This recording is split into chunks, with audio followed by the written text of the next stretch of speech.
Today our learning objective is to format data in Excel, and we're going to be using Excel 2010 for this activity. We're going to start with our notes, so please record your learning objective down in your notebook. We're going to start by activating some prior knowledge. You should already know this, so you don't need to write this down. This is from your previous notes. What is data? Data is information. What are the types of data? There are text, numbers, or formulas. What is a cell? A cell is the smallest unit of a spreadsheet. And what is a cell name? Where the column letters and the row numbers intersect. All these terms are going to be important today.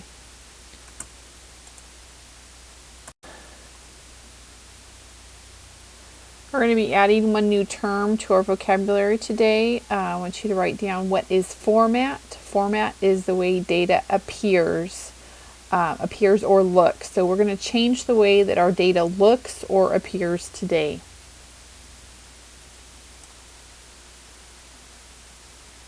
It's very important to know how to format data for several reasons. It's important to make certain parts stand out, to make the data easy to read, and to make the data more visually appealing to the reader.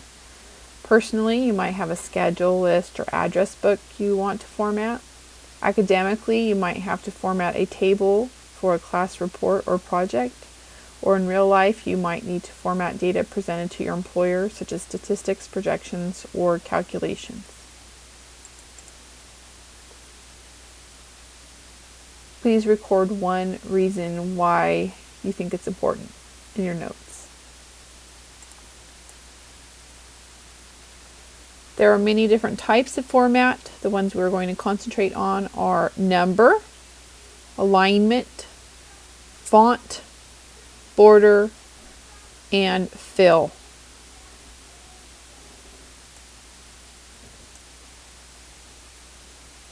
There are several ways you can change the format within your spreadsheet. You have to use which way is more convenient to you. You can use the Format Cells dialog box, or you can use the Home tab. You can also use shortcut keys. You can also use your right mouse button as well.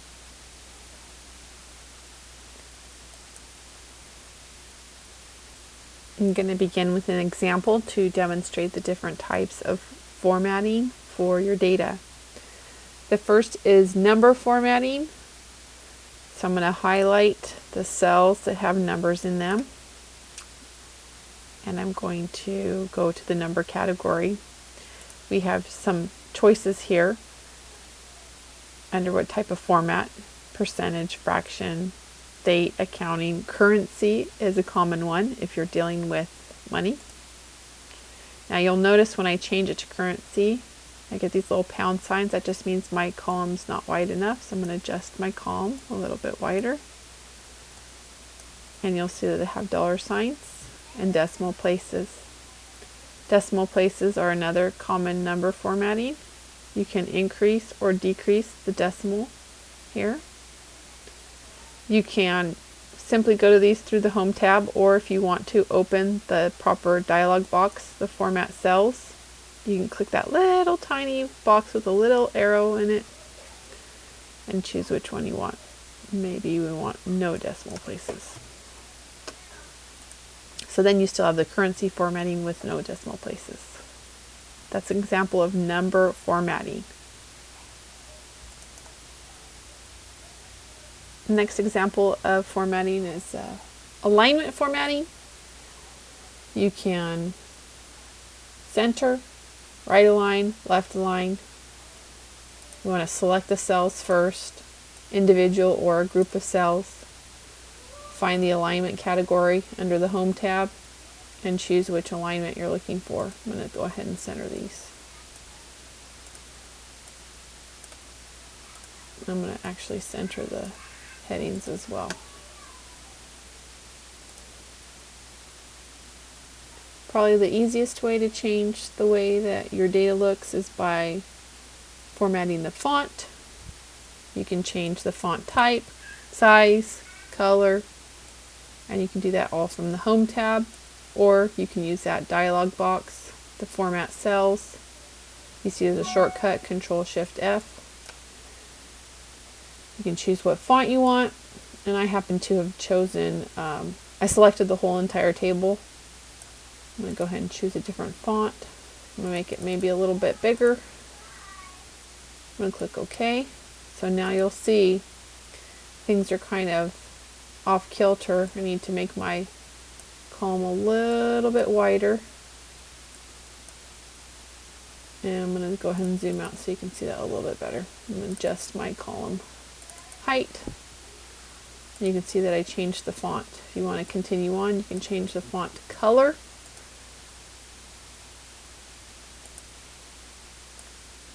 You can bold it, italicize it, underline it.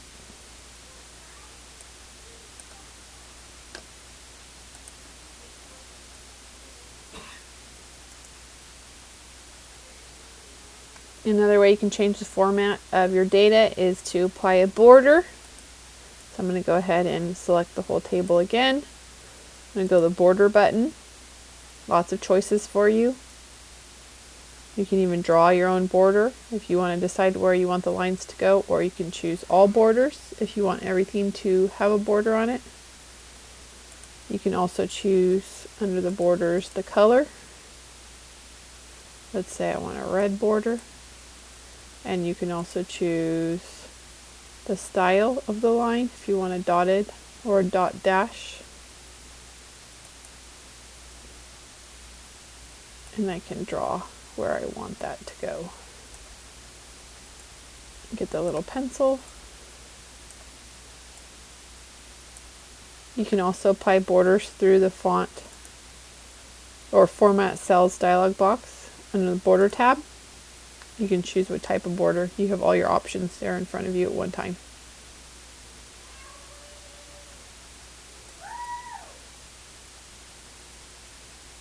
One of the last formatting features we're going to focus on is the fill. That's an easy way to change the appearance or the look of your data.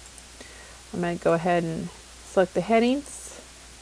You can go to that Format Cells dialog box, or you can go to the paint can. That is a quick fill if you have a particular color, or you can go to more colors if you want to choose from all of them. There's also fill effects. You'd have to go to the Format Cells dialog box for that. So here's some more colors if you want a specific color that they don't have listed.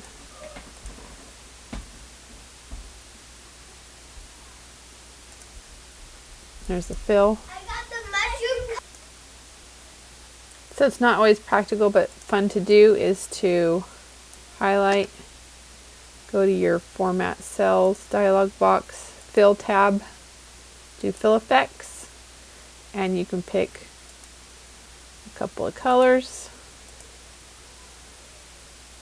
Let's do different blue. And you can pick what type of gradient you want.